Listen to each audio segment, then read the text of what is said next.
자, 22학년도 수능 특강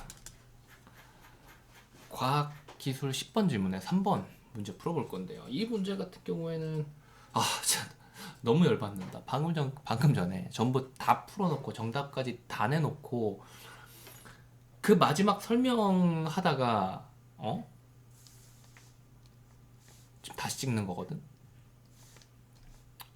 일단 처음부터 어떻게 잡았는지부터 확인을 해야겠어요. 어떻게 잡았는지 확인하려면은 보기 문제 같은 경우는 어떻게 처음에 포인트를 잡으라 그랬어요. 포인트 잡는 게 우선이라고 그랬잖아. 발문 그리고 보기 그리고 선지를 통해 가지고 포인트를 잡아주셔야 되는데, 선지에서 잡는 거는 사실 맨 마지막에 생각해야 될 거고, 발문이랑 보기만 가지고 포인트를 잡고 나서 접근하는 게 제일 좋다 그랬어요. 그리고 이 방법은 적절하지 않은 문제보다 적절한 문제일 때 훨씬 더 효과적일 거라고 했습니다. 물론 적절하지 않은 문제에서 효과적이지 않다는 말은 결코 아니고요. 그 이유에 대해서 이야기했었죠. 적절한 거 물어보는 거는 딱 그 정확한 포인트 하나의 뉘앙스를 찾는 게 그 문제 출제의 목적일 가능성이 있다고. 근데 요 녀석 같은 경우는 내용 일치가 필요하잖아요. 네 개가 다 맞는 말이니까. 그래서 어찌됐건 간에 포인트를 잡아야 되는데, 근데 뭐 그래프 보기 어렵고 그래프 보기 어렵고, 그리고 뭐 모르는 말도 나왔잖아. 뭘 포인트로 잡아야겠어? 응? 여러분이라면 뭘 포인트로 잡으시겠어요? 이 보기에서 뭐가 제일 중요할까요? 전 딱 한 단어가 지금 보여요. 양항비입니다. 양항비.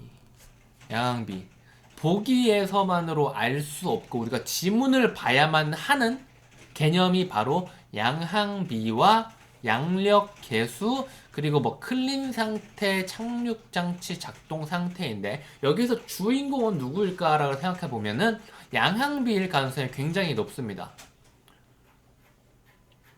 그 이유에 대해서는 뭐라고 설명을 해야 될까요? 지금 비행기 착륙에 대해서 이야기를 하고 있는데, 처음에 도입부에서 이미 양항비가 변수다라는 것을 알려줬죠. A, B, C, D의 양항비 값으로 비행하면서 착륙을 시도하고 있다고. 자, 그래서 양항비 부분을 읽어주셔야 되는데, 근데 여기에서 이것뿐만이 아니라 지금 체크한 이 단어들 뿐만이 아니라 선지에서 활공각, 항력, 받음각, 양항비, 그리고 항력, 받음각, 활공 이렇게 5개 단어 어디 나와 있는데, 어디에 뭉쳐져서 나와 있는지 찾아주시면 될 것 같아요. 자, 보면은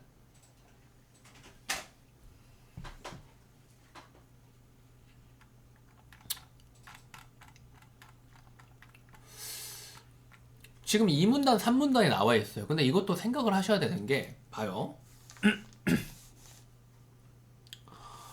지금 기억에 밑줄 추론 문제가 여기에서 지금 답으로 나왔어요. 그쵸? 그리고 여기서부터 이렇게 범위를 넓게 줘가지고 문제 4의 답이 나올 거예요. 그쵸? 범위를 이미 줬잖아요. 여기서부터 읽으면서 풀라고 문제에서 알려줬잖아요. 그리고 문제 3은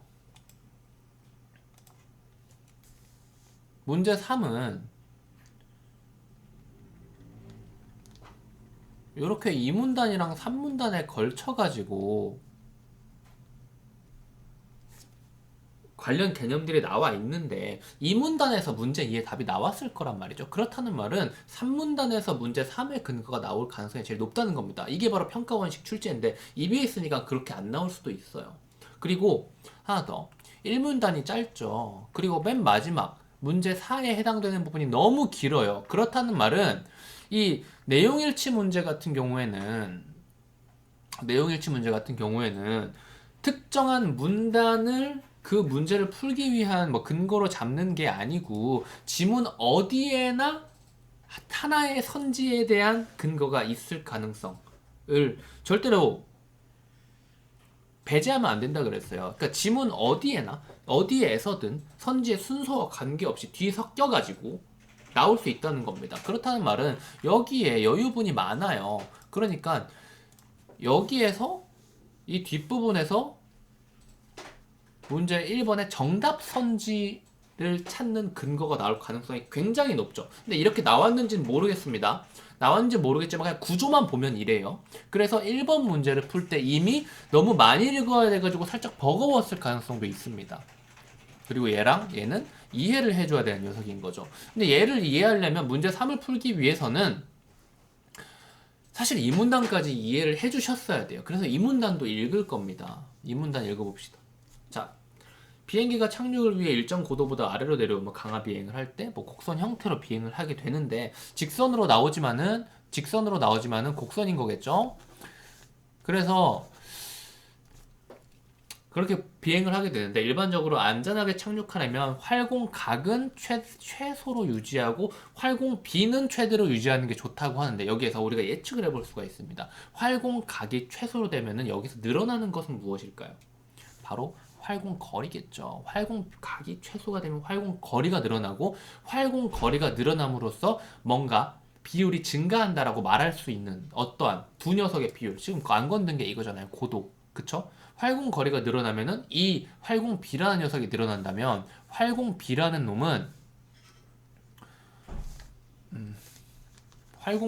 놈은 고도분의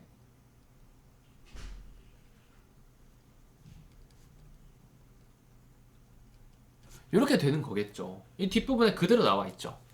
근데 여기까지 보면서 이걸 무의식적으로 그러니까 고민하고 조합하고 이게 아니에요. 자연스럽고 뭐 너무나 자연스럽고 무의식적으로 이 생각이 명확하진 않아도 희미하게나마 떠오르고 읽어가면서 역시라는 생각이 든다면은 엄청 잘하는 거예요. 그렇게 꼭 하셔야 되고요. 그래서 활공각은 이미 설명을 했고요. 활공비는 비행기의 활공거리를 이동하는 동안 강한 고도차로 나누는 녀석이죠. 그리고 활공각, 여기 똑같은 말 하고 있죠? 활공각, 그리고 활공비. 활공각 최소, 활공비 최대 하려면 양항비를 최대로 유지해야 된다고 합니다. 아이고. 양항비는 양력과 항력의 비로 나타냅니다. 자, 지금 여기 지금 놓치면 안 되는 게 처음부터 끝까지 지금 똑같은 얘기하고 있는 거예요. 무슨 얘기하고 있는 거예요? 비행기가 안전하게 착륙하기 위한 조건 이야기하고 있는 겁니다. 오케이? 지금 안전하게 착륙하기 위한 조건 이야기하는 거예요. 안전하게 착륙하기 위한 조건 뭐였어요? 조건 다시 써볼까요?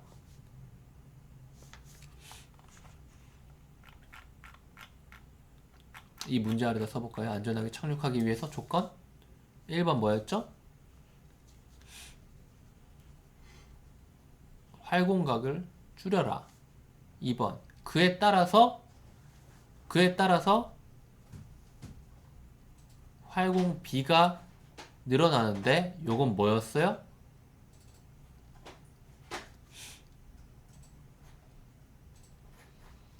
이거였죠. 이제 양항비 읽을 차례죠.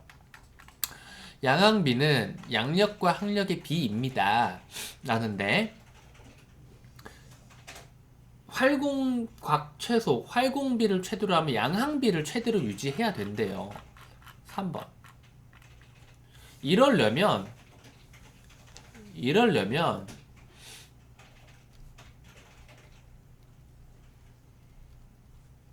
이렇게 해야 된대요. 양항비는 무엇이냐? 보면 양력과 항력의 비인데 양력은 비행기를 수직으로 상승시키려는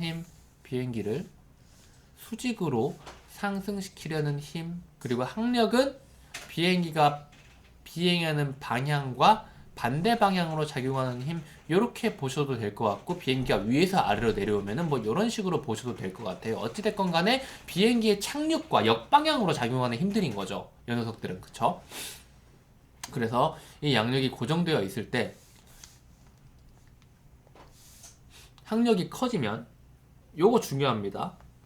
양항비는 작아집니다. 그리고 항력이 고정되어 있을 때 양력이 커지면 양항비는 커집니다. 이거를 분수로 하면 뭐가 분모에 있고 양력, 항력 중에 어떤 녀석이 분모에 있고 어떤 녀석이 분자에 있어야겠어요? 응? 항력이 커지면 양항비가 작아지고 양력이 커지면 양항비는 커진다. 항력은 분모고 양력은 분자에 있어야겠죠.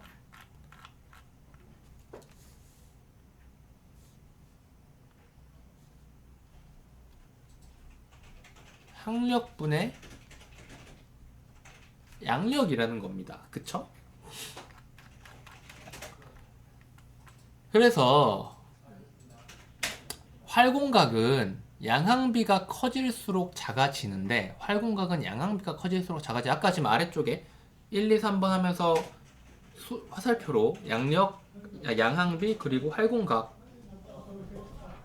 그려놓은 거랑 똑같죠. 양항비 위로 화살표 쳐져 있고 활공각 아래로 화살표 쳐져 있었죠. 그렇게 되니까 이 양항비가 일정한 값으로 정해질 경우에 뭐 그 값의 역수가 활공각이 된다. 그러니까 양항비가 클수록 그 역수인 활공각은 작아지는 거죠. 그쵸?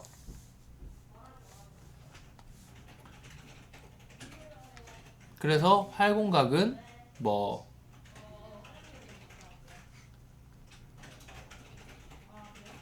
양항비분의 1이라고 해도 되고 아니면은 양력분의 항력이라고 봐도 될 것 같네요.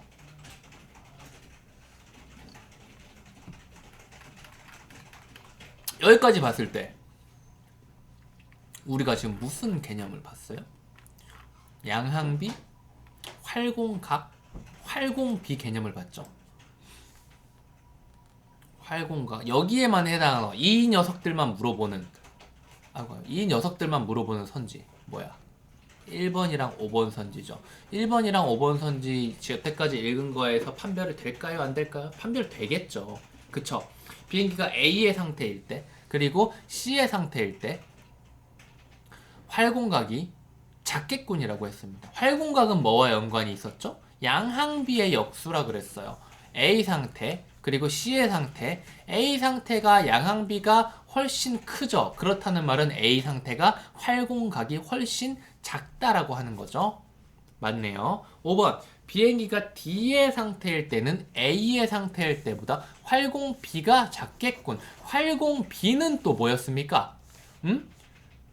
A, D. 지금 A가 양항비가 훨씬 크니까 활공각이 D보다 A가 훨씬 작죠. 활공각이 작다는 건 뭐예요? 활공거리가 늘어난다는 말이고, 그쵸?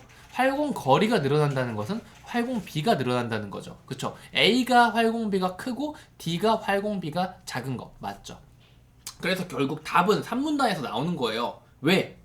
여기에 뭐가 있어? 받음각이라는 녀석이 있잖아. 받음각 문제였던 거야. 받음각이랑 양력계수.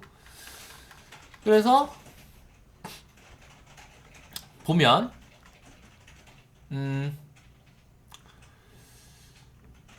양력은 뭐 일반적으로 비행기의 무게에 작용하는 중력과 뭐 거의 비슷하기 때문에 어쩌고저쩌고 이야기를 하는데 양력은 비행기 무게, 항력은 비행기 속력과 정비례한다라고 일단 합니다. 그쵸? 이것도 써볼까요? 양력은 무게, 항력은 속력과 관련이 있다고 하네요. 그쵸? 그리고 따라서 비행기의 속력과 무게에 따라서 양항비가 결정이 돼요. 그리고 이를 바탕으로 활공각까지 결정이 되겠죠. 활공각이 결정되면 활공비도 사실은 결정되는 거나 마찬가지잖아. 그치? 양항비는 비행기 날개의 받음각에 따른 양력 계수의 영향도 받는데요. 받음각이 무엇이냐? 읽어보면은 뭐 비행기가 진행하면서 상대적으로 부딪히는 공기의 방향이 비행기의 날개와 이루는 각도. 그러니까 공기가 이렇게 있을 때 날개가 이렇게 있으면 거의 90도인 거죠. 근데 공기가 이렇게 있을 때 날개가 이렇게 그대로 서 있으면은 0도인 거죠. 그러니까 이런 상대적인 각도. 그때 당시에 공기와 날개의 각도를 이야기하는 겁니다. 그래서 양력 계수는 이 받음각에 따라 어떻게 달라지냐면 비행기의 날개가 양력을 얼마나 발생시키는지를 나타내는 정도인데 이 날개가 양력을 발생시키는 것은 날개가 얼마나 바람을 맞아가지고 이 바람에 의해 위로 떠오르는 힘을 받느냐라는 거죠. 그쵸? 그래서 비행기 날개의 받음각이 증가할수록 양력 계수는 증가하다가 특정한 받음각에 도달하면은 어떻게 돼요? 양력 계수가 끝까지 뭐 증가하고 이렇게 양항비를 최대로 얻을 수가 있고, 그렇게 되면 이후에는 양력 계수가 급격하게 감소하기 시작한대요. 양항비를 바탕으로 활공각을 낮추어 강화 비행을 시작하면 본격적인 착륙이 시작되는 겁니다. 여기가 착륙 직전의 과정인 거죠. 그쵸? 자, 그래서 그림에 나왔던 이건 안 나왔어요. 이 착륙 장치 작동 상태는 안 나왔고, 그리고 A, B, C, D 이 구간이 어떠한 구간인지 사실 정확히 모르는데, 그러니까 제 생각에는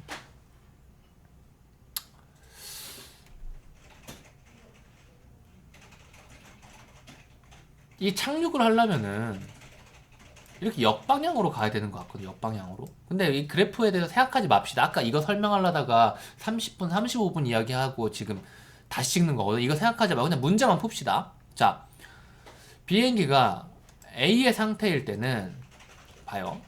B의 상태일 때보다 비행기에 작용하는 항력이 작겠군이라 그랬어요. A 상태와 B 상태만 비교를 해봅시다. A 상태랑 B 상태. A 상태와 B 상태 뭐죠?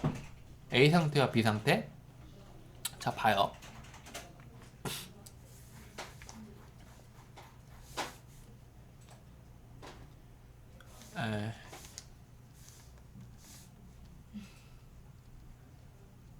양항비 A, 양항비 B.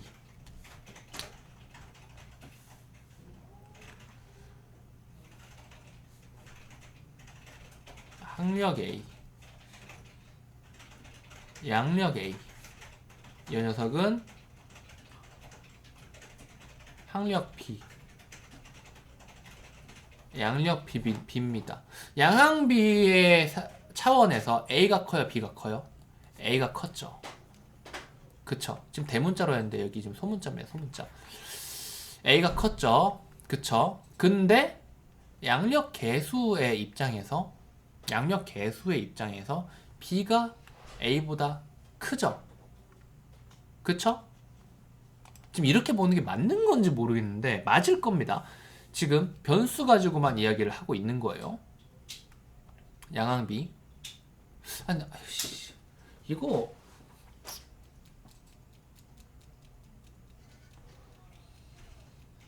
맞겠지?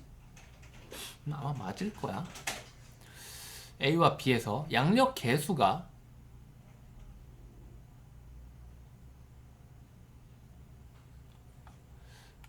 이 그래프가 이거 또 지금 아까 막힌 데에서 막히려고 그러는데 그냥 너무 단순하게 그래프의 개형이나 이런 거 상관하지 않고 그냥 가로축과 세로축만 보고 이야기를 할게요. 그게 설명하는 데 훨씬 더 편할 것 같아. 자, 양력 계수가 오른쪽으로 갈수록 증가한다고 돼 있으니까 당연히 B가 A보다 크겠죠. 그쵸? B가 A보다 큽니다. 그쵸? B가 커요. 그런데 양항비는 A가 더 커요. 그러려면 어떻게 해야겠어요? 당연히 항력이 A보다 B가 훨씬 더 커야 되겠죠. 그쵸? 왜냐면은 분자가 오른쪽 우항이 더 크잖아. 그런데 결과값이 이 분수의 결과값은 좌항이 더 크대. 그렇다는 말은 분모의 차이가 더 크게 나야 된다. 그쵸? 그렇다는 말은 A가 B보다 항력이 작겠군. 맞죠? 항력이 작겠군이죠. B보다. 그쵸? 3번. 비행기가 A의 상태일 때와 C의 상태일 때 특정 받음각에서의 최대 양항비가 다른 것은 각각의 비행 상태가 다르기 때문이겠군. A 상태, B의 상태가 서로 클린 상태일 때와 착륙장치 작동 상태일 때의 최대 양항비 지점을 이야기합니다. 그쵸? 이것은 무엇이냐? 비행 상태가 다르기 때문에 이 둘의 특정 받음각에서의 최대 양항비. 지금 이 말이 어려워 보이지만은 특정 받음각에서의 최대 양항비라는 것이 바로 A 그리고 C 지점을 말하는 거예요. 이게 다른 것은 각각 비행 상태, 클린 상태와 착륙 장치 작동 상태 다르기 때문인 거고. 그럼 답은 4번인데 비행기가 C의 상태일 때 그리고 D의 상태일 때보다 비행기에 작용하는 항력은 크고 받음각은 작겠군. 이건 무슨 말이겠냐? 응? C랑 D 방금 전에 뭐였어요? 방금 전에 A와 B 비교했잖아. 그거랑 똑같이 비교하자 이거죠. 지금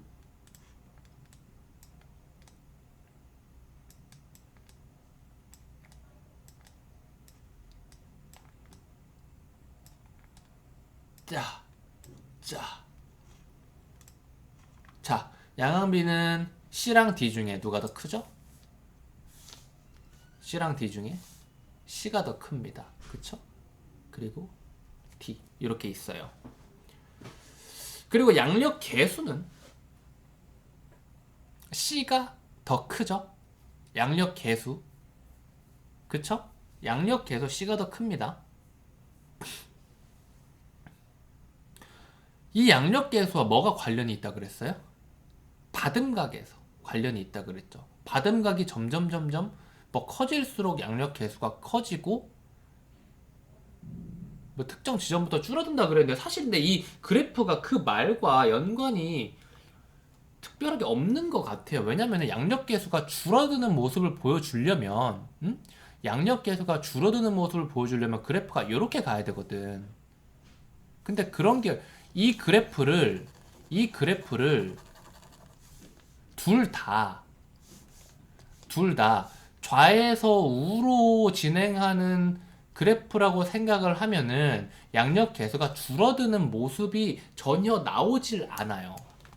그래서 이 둘 중에 하나 착륙 장치를 작동하고 착륙을 한다라는 이 녀석의 경우는 사실 어떻게 보면은 제가 볼 때는 클린 상태에서 착륙을 준비합니다. 여기서 이렇게 착륙을 준비하고 이렇게 준비해가지고 이런 식으로 착륙을 하는 게 아닌가라는 생각이 들어요.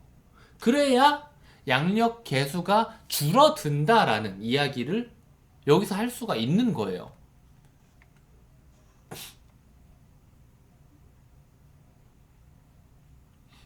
오케이? 어찌 됐건 간에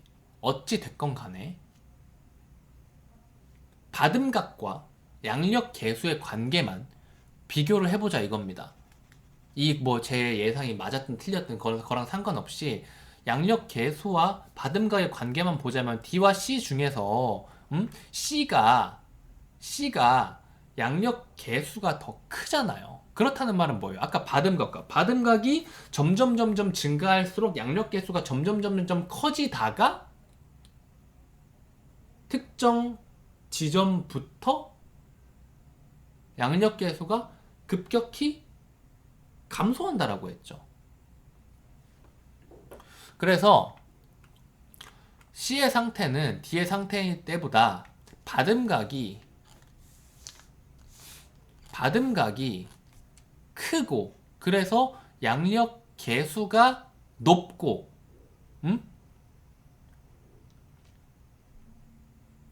이렇게 봐야 되는 거겠죠?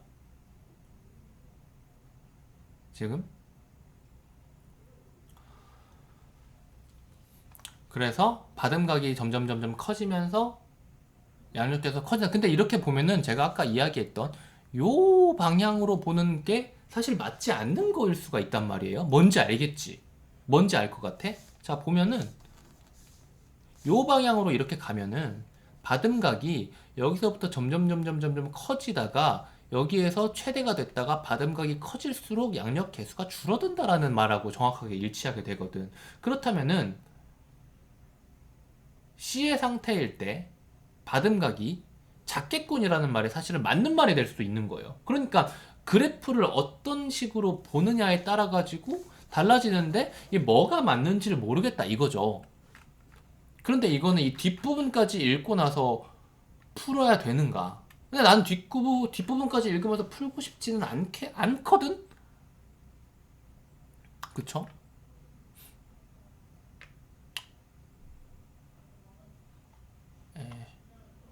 이 부분을 읽어야 될까요? 클린 상태.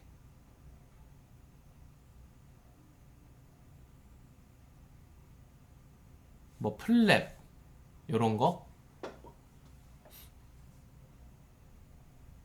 그리고 양력을 높게 유지, 활공각이 너무 크면 뭐 이런 것들을 이야기를 해야 되는가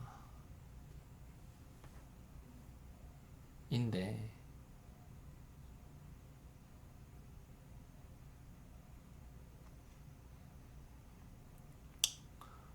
예. 그래서 일단 여기 부분을 좀 읽어봅시다. 두 부분.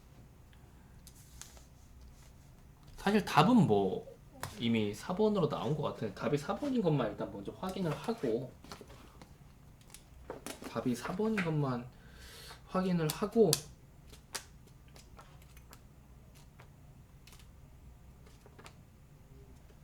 봅시다. 과학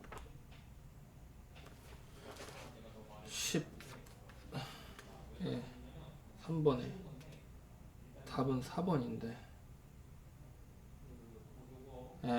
여기서 그냥 말하는 대로만 그냥 설명을 좀 해볼게요. 특정 받음각까지는 받음각이 증가할수록 양력 계수가 증가한다. 결국 이거는 제가 말했던 그래프에 따라 가지고 그래프에 따라서 뭐 진행 방향이 어떻게 되겠는가를 구분한 게 아니고 그냥 받음각과 양력 계수의 관계에서 D에서 C로 갈수록 양력 계수가 증가하고 있기 때문에 받음각은 계속 증가하고 있다. 그리고 여기에서 받음각이 계속 더는 모르겠네요. 네. 어찌됐건 간에 받음각이 C일 때 D보다 더 크다라는 부분. 요것 때문에 얘가 이렇게 답이 된다라고도 해설에 그냥 쓰여 있으니까 그냥 그대로 보면 될 것 같아요. 사실 이 그래프 보면서 결국 그래서 이 그래프 위아래가 어떤 의미를 가지고 있는 것인가를 뭐 궁금해 하긴 했는데 그냥 그렇게만 단순하게 보는 게 제일 좋을 것 같습니다. 그냥 여기까지만 하고 제가 아까 이야기했던 그래프의 방향 뭐 이런 거에 대해서는 생각하지 않기로 합시다. 여기까지 할게요.